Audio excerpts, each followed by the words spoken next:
I done my LLB from Symbiosis Law School in Pune, after which I graduated last year, and I was practicing till about I graduated sometime in April. From April to about December, I was practicing. After which I had taken a sabbatical for uh, certain reasons. I need to go abroad, so I had to give certain examinations and all of that. So that is where I am now.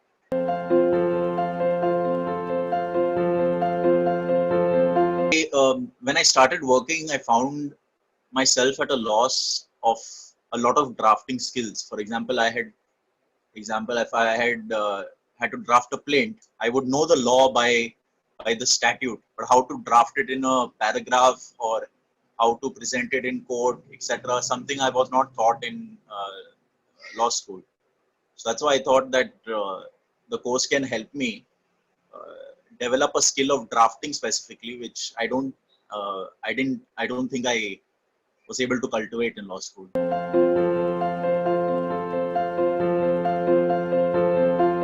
It covers all the basics. So even, for example, even in the final year of law school, if I'm not mistaken, we have a subject known as drafting, pleading, and conveyance.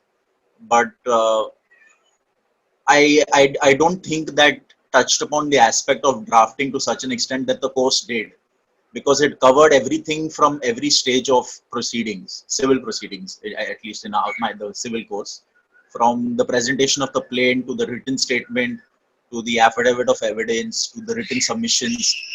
Everything was covered under the sun that one would at least come across in while practicing litigation.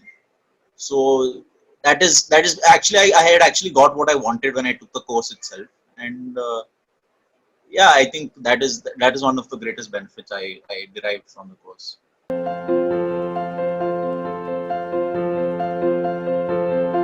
Yes, definitely. I had never, when I taken the course, sometime we were at written submissions, basically pleadings that we had to make before the court. And a few of the exercises, for example, the boilerplate clauses that are involved in written submissions. Every exercise had boilerplate clauses, but the one that was explicitly mentioned in the written submissions really helped me. So I had actually used on some of these clauses in drafting one of the written submissions I had to do.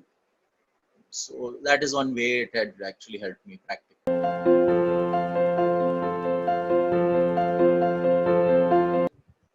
It was Mayank sir, Mayank. So that was giving us the lectures on conducting all the lectures for the various sessions. So he was always very approachable. I mean, he would start a class with a small doubt clearing session, and he was always available to have a separate doubt clearing session if the need be.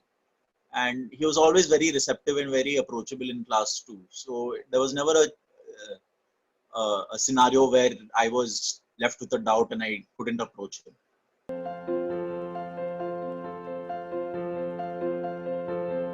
I think one of the best people to take this course would either be in the final year or somebody in the first year of experience of working. They would ideally be the candidates that should take this course. And actually, I would suggest that in their fifth year, this would be the best, because if you have the time, if you're interning and you basically have to give 3 to 4 hours a week in the week, so it doesn't take that much time to even finish the course. I think somebody can definitely benefit from getting their basics clear before getting into litigation than just jumping in and having to fend off for themselves.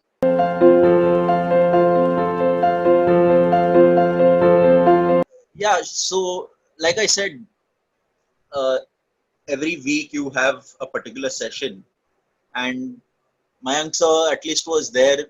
I think for every session he had only exclusively conducted the classes, and something I really liked. I mean, something that was included during the course was that the cross-examination classes, they had added some better course material that touched upon topics that were not touched upon previously.